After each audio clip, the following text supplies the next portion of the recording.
pada kesempatan yang sangat baik ini, saya sekaligus juga melaporkan bahwa kami bertiga pada awalnya, yaitu RRT ya, Rismon Hasiolan Sianipar, kemudian Roy Suryo dan Tifausia Tiasuma, ini sekaligus menjawab tantangan bahwa kami itu yang tadi seperti dikatakan Pak Ahmad Kosinudin, didukung atau ada politik yang di belakang kami. Sama sekali kami jawab tidak, ya. Dan bahkan izin saya mintakan juga doa restu dari seluruh hadirin dan seluruh media yang ada di ruangan ini. Insya Allah kami bertiga akan memberi kado yang sangat indah pada peringatan 80 tahun usia kemerdekaan Indonesia pada tanggal 17 Agustus 2025 yang akan datang, yaitu sebuah white paper, sebuah buku ilmiah yang bertuliskan ijazah palsu Jokowi. Buku ini sepanjang 500 halaman. Alhamdulillah sedang kami tulis dan sudah hampir mencapai 70 sekian persen.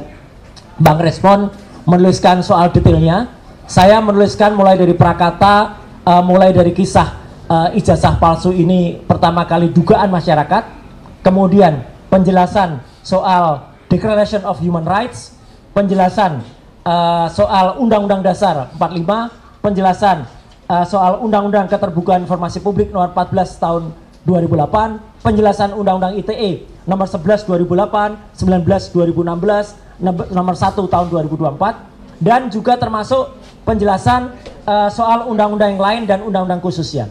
Dr.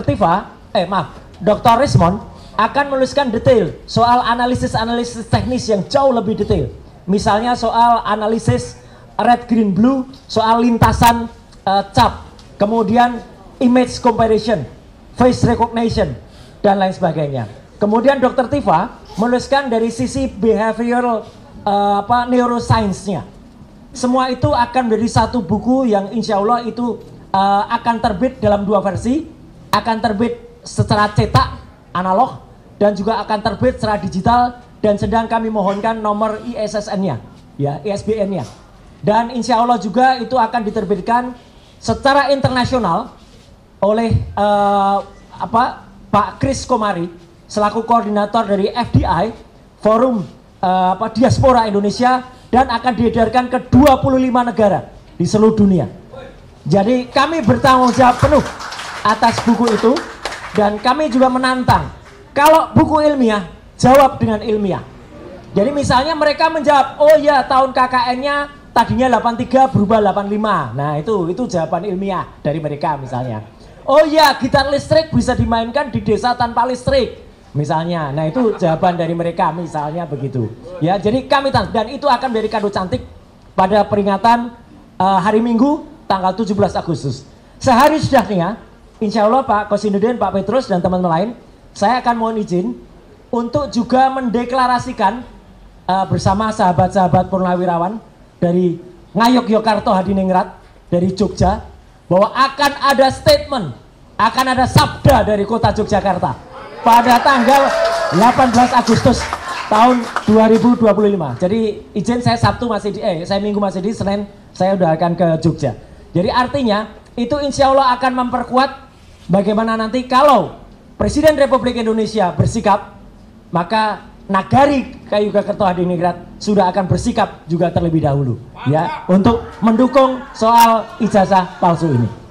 Yang kedua, mendukung statement dari Pak Kosinudin tadi, ya, kami siang hari ini masih melihat ada seseorang yang bergentayangan dan berkuar-kuar di Mapolda Metro Jaya yang dikenal dengan nama Si Plester.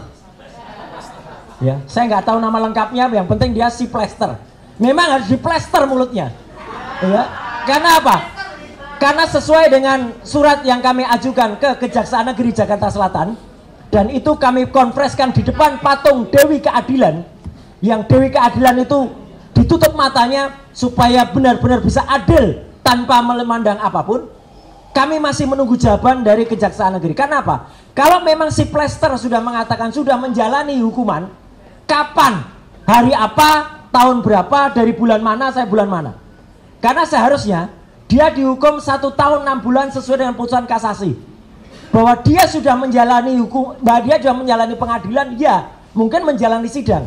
Dan bahkan Pak Yusuf Kalla, Muhammad Yusuf Kalla sudah sangat baik maafkan mungkin, tetapi yang jelas kita masih menunggu kapan dia dieksekusi menjalani hukuman. Makanya siang hari tadi dia koar-koar.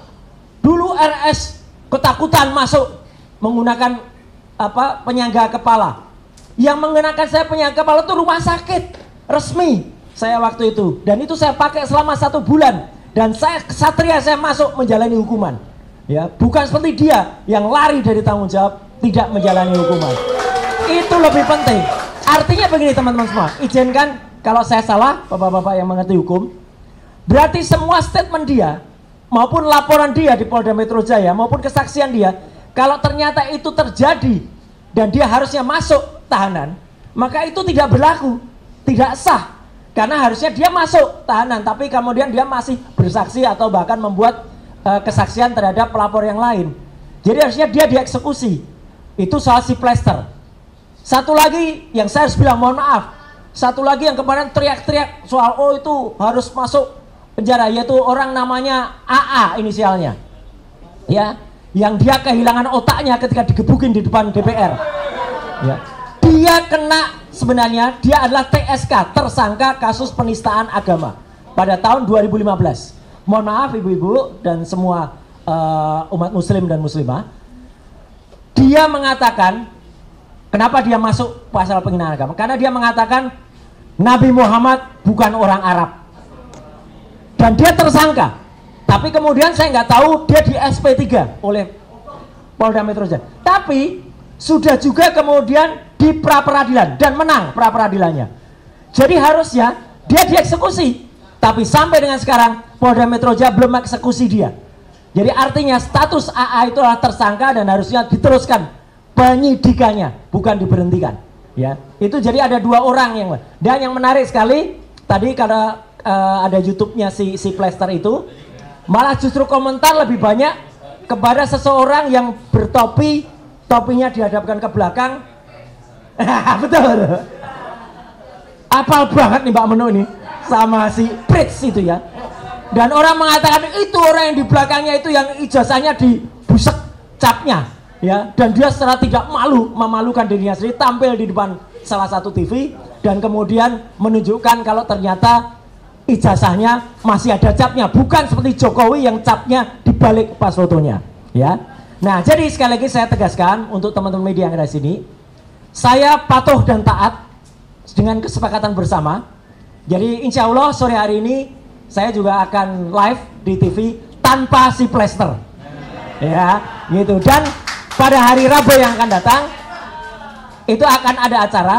Pak Kosidudin tahu persis sejarahnya. Harusnya acara itu mengulas tentang si plester, tapi kami tegas, kami tidak akan hadir kalau masih ada si plester yang belum menjalani hukuman. Alhamdulillahnya, salut kepada TV itu. Saya nggak akan sebutkan TV-nya, tapi acaranya head to head. Hostnya Elvira Khairunisa. Topiknya diganti, bukan si plester lagi. Jadi kami akan hadir kalau tanpa si plester. Ya, karena tidak sopan kalau itu ada. Dan yang terakhir, tadi sudah disampaikan juga oleh Pak Kosinudin, ini bukan nomor-nomor, ini saya tunjukkan buktinya. Jadi ini adalah akun resmi, akun sosmed, maaf, milik seseorang namanya VL. VL itu siapa? Virgianto Listiawan alias Iwan Fals. Iwan Fals membuat polling, kita tahulah siapa Iwan Fals, pada pertengahan Juli yang lalu, dan 72% ketika dia menanyakan ijazah Jokowi, jawabannya adalah palsu.